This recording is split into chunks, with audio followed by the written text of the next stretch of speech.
Saya pagi ini menerima Wakil Menteri Pertanian dan Rural Development RRC, Republik Rakyat Tiongkok. Dan pertemuannya sangat baik, sangat bagus ya. Ada beberapa 4 poin ya. 4 poin. Yang pertama adalah poin terkait perberasan. Jadi ternyata swasembada beras atau produktivitas beras kita yang tinggi itu ternyata juga dimonitor di banyak negara, termasuk China sangat memonitor itu dan juga melihat efek dan hasilnya. Tentu saja China juga adalah negara yang juga mengkonsumsi nasi atau beras sebagai salah satu bahan pokoknya, khususnya China di bagian selatan mereka banyak makan beras ya, dan mereka juga punya teknologi dan seterusnya. Salah satu yang menjadi buah atau menjadi pokok pembahasannya adalah bagaimana di sistem perberasan ini kita ada semacam kerjasama. Apakah kerjasama dalam risetnya, apakah kerjasama dalam perbenihannya, apakah kerjasama dalam banyak, termasuk dalam industrialisasi dan lain-lain ya. Tentu saja kita sangat eager untuk semua kerjasama. Kita kan ingin punya misalnya benih unggul padi di tanah rawa misalnya, atau benih unggul padi di air payau, sehingga walaupun airnya campur antara asin sama air tawar di pesisir kita, petani tetap bisa. Nah itu kami sampaikan. Kita juga punya varietas-varietas itu, tapi kan nggak ada salahnya kita mungkin saling terbuka, saling share informasi sehingga kita bisa mendapatkan yang terbaik yang dia punya, sehingga kita bisa pakai untuk supaya produktivitas kita terus naik dan membawa kesejahteraan bagi petani. Yang kedua adalah temanya terkait bagaimana trade atau perdagangan antara Indonesia dengan China. Indonesia dengan China itu total trade-nya itu 7,7 miliar dolar. Dan salah satu tujuan ekspor yang besar untuk Indonesia karena kita surplus ya. Kita surplus 1,7 dan komoditi yang kita banyak ekspor adalah satu kelapa sawit, yang kedua ya CPO kelapa sawit ya, bukan kelapa sawit buahnya tapi CPO kelapa sawit, kemudian natural rubber atau karet alami ya, kemudian juga kita kirim sarang burung walet ke Indonesia, ke China, dan kita termasuk yang terbesar di dunia untuk produksi sarang burung walet. Nah, dari trade ini China sangat berkepentingan terhadap natural rubber dan palm oil atau CPO kita, karena mereka punya kebutuhan yang besar. Tentu saja kita sebagai produsen ini satu kesempatan di mana pasarnya ada, dan CPO atau kelapa sawit dan juga karet ini kan nggak semua negara bisa menanam dan bisa panen. Nah ini satu keunggulan kita, di mana Presiden ingin produktivitasnya kita tingkatkan, ya yield per hektarnya kita tingkatkan, sehingga selain negara untung karena perdagangannya besar ke luar negeri, tapi juga membawa manfaat bagi petani-petani kita, petani karet, petani sawit, termasuk sarang burung.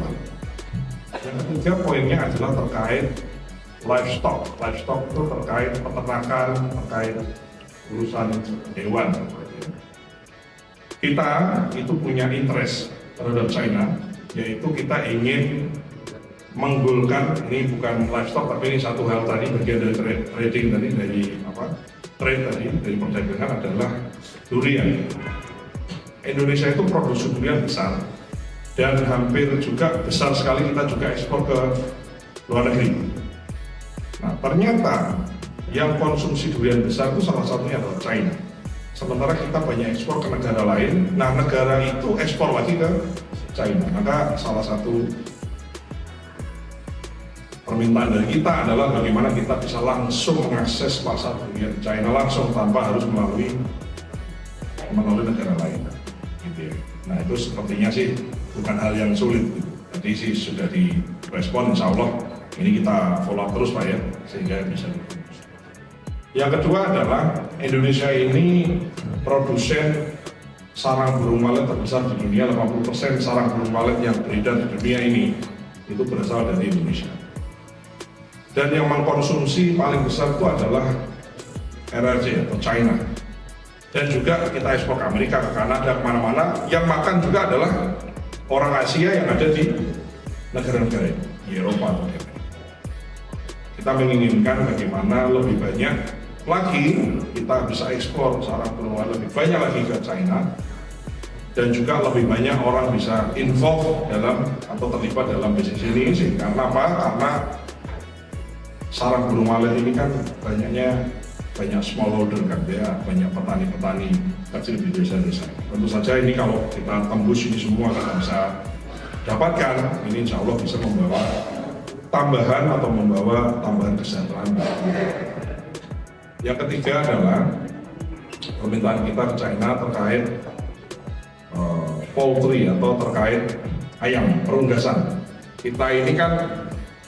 Kita ini swasembada di urusan ayam, bebek dan seterusnya. Di poultry kita swasembada, kita nggak impor. Bahkan kita ini harus ekspor. Jadi sudah swasembada, bahkan agak oversupply, gitu ya Pak Dirjen ya.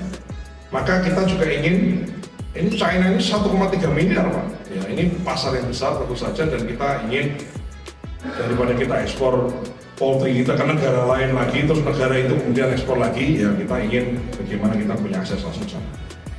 Nah, yang terakhir topiknya adalah agriculture trade dan cooperation. Tentu saja kita sangat, China adalah negara yang penting bagi Indonesia, dan kita ingin bekerja sama dengan semua negara, khususnya negara-negara yang memang maju, secara pertanian maju, secara industri pengolahan maju, dan kita harus banyak kerja dengan banyak negara, khususnya dengan China. China itu adalah contoh yang baik bagi Indonesia, bagaimana dia memberi makan populasi yang besar. Bagaimana dia dengan populasi yang besar itu menghilangkan kemiskinan. Jadi kita banyak belajar dari negara-negara yang seperti ini.